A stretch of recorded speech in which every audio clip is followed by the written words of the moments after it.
Although Bob completed his obsession quest taking over 80 animals with a rifle, his first love has always been bow hunting. He's teamed up with longtime friend and archery coach Mike Price to help make you a better bow shot. This week's archery lesson is brought to you by Heritage Archery Academy and these great archery sponsors: Hoyt, True Ball, Easton, Limb Saver, Gateway Feathers, and Dirt Nap. This week we're going to talk about your torso or your shoulders, what your shoulders are supposed to look like. All these things will help you build the shot better. Shoulders in their natural position. Again, you want the bow to fit you. You don't want to fit the bow. If your shoulders are in their proper position, you're going to hold with less muscle. You're going to hold easier. You're going to aim better. As I got older, I lost muscle mass. So I had to learn and train myself to hold my shoulder down, because improper is if I stand up and I raise my bow arm up and I raise my shoulder with it, my shoulder's out of its natural position. So the only thing holding it there is muscle. That changes your draw length dramatically too. But you're having to hold the bow with your shoulder. So the whole deal is, if I can keep my shoulders in the proper position, in their natural position, with the least amount of muscle used, I'm going to shoot better. So if I turn and acquire my target, and I pick my arm up, and I hold my shoulder in its proper position or in a down position, I'm going to be much better. And it's not only your bow arm, it's your release arm. If your shoulders are up, use a lot more muscle. If your shoulders are down, use a lot less muscle. So the thing is, you want these shoulders in their natural position. They can hold much more weight. Because even though we want to use the least amount of muscle, you still have to use some. The way you can do it is just do an exercise, even without your bow, is you stand, shrug your shoulders up as high as you can, and then get them down, put them down. Shrug them up, put them down, relax. Now pick your arms up into this natural T position, and that's how you should look when you're shooting your bow. So it should all be that position, because this hand should be above that shoulder. Once that hand drops and gets more and more below your shoulder, the force of your bow pushes your shoulder up out of its natural position. The way to hold it the best is, again, how you lean. You don't lean like this, you lean like this, because you can hold a lot more weight easier. So again, shoulders low, both your release and your bow arm shoulders. Try to keep them down. When you draw your bow, if your shoulder comes up, you're probably drawing too much weight, or you haven't trained your shoulder blade or that set of muscles to hold your shoulder down. I'm going to pull it down with those muscles, and I'm going to hold it down with those muscles. And as I draw the bow, this other one is going to move into my spine, so I'm holding the bow more with my big muscles on my back. That should help you repeat the shot better. You'll hold steadier, everything will be better.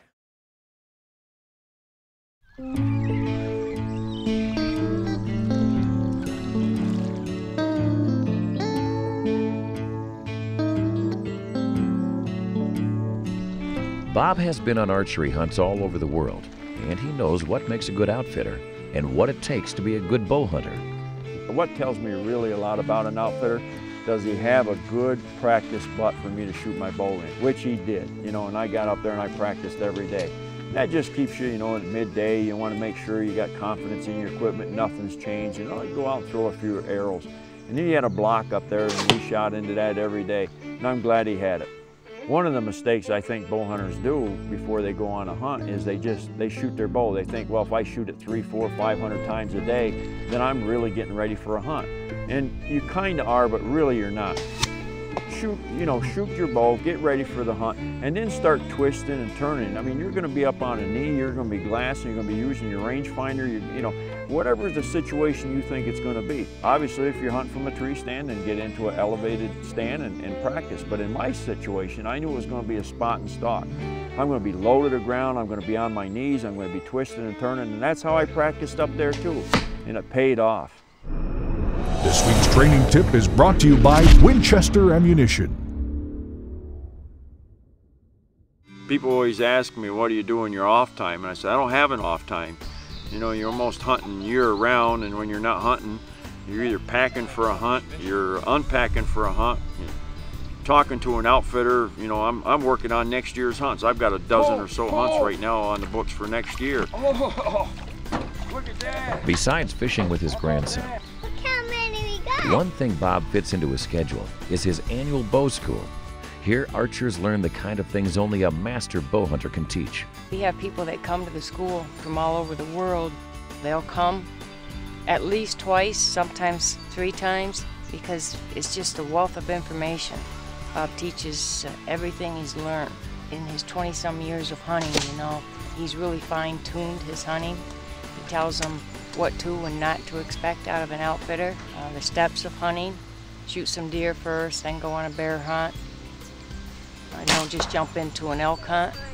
He teaches them how to pack. The clients, they learn a lot. People say, when are you going to retire? I said, I've been retired. I'm doing exactly what I want to do. I love it so much, and it's just like the school is like pass on knowledge, or the grandson. It's fun to watch him learn, and he's so enthusiastic, and he wants to be with Grandpa, and he wants to learn more stuff. And there is no off time when you really, really, really love what you're doing.